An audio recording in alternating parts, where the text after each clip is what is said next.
So, si Purman nagluto ng ulam. Ang hangbango-bango na. Wala pang karne. Ha ha ha. Wala pang karne. Oo, mabango na. Sarap na tingnan. Ha ha ha. Magaling kasi yan guys, kasi anak ng CEO. Oo, kaya masarap talagang ulam yan. Ha ha. Tingnan mong manok namin guys, oh. Oh, binababad na. Oo.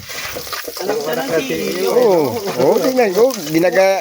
Sa paangkop namin. Oo, inahala pa, ha. Oo. Yan.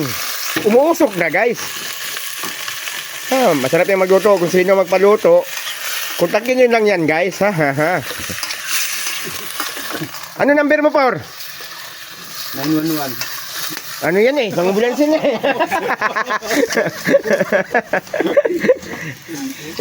ito yung next recipe, guys. Oh. Ang tawag nito, guys, COT. Mga lamas. Mga lamas, mga ingredients. Yan guys, yan ang taga-tikim guys oh. Kung anong lasa. Anak pati, lahat kami dito, anak ng CEO. Walang mahirap. Oo. Lahat kami. Naghahalo lang. Mga libakan lang namin to. Kasi dito guys, ginawa lang namin tong ano, pang exercise ng aming katawan.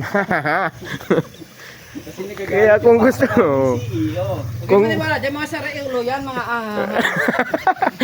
hindi yan mga siraulo, mga gunggong. Ito yung bahay nga ginagawa nila dito.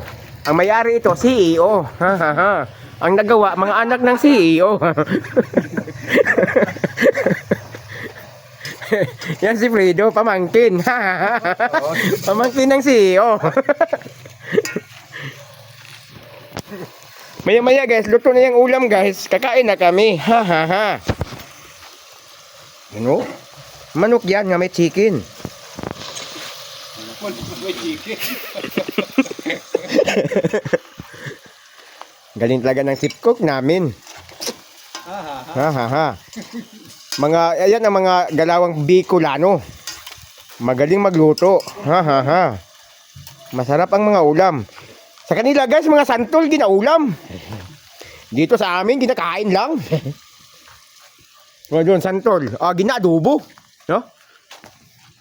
Tinula, nilagyan ng prutas. Oo, tinula rin na prutas. Prutas nga, ginugulay pa. Kain nga ako sa sinigang. Ano pala yon? Sinigang nga ang nilagay. Mga hinog nga mangga. Masarap pati. Hinog na mangga yung nilagay. Kaya yung pampasin. Oo. Pampasin, minog? Oo, hinog na mangga yung nilagay eh. Mahal pang serve. Tatlong iwang mangga, magkarne, ilang piraso lang. Iba santol Diba? Oo. Iba santol, pampaasim. Sarap, masarap talaga. Hinog na manggang nilagay. Sa mga mahaling restaurant yun, kanyang kumain kami ni Madam.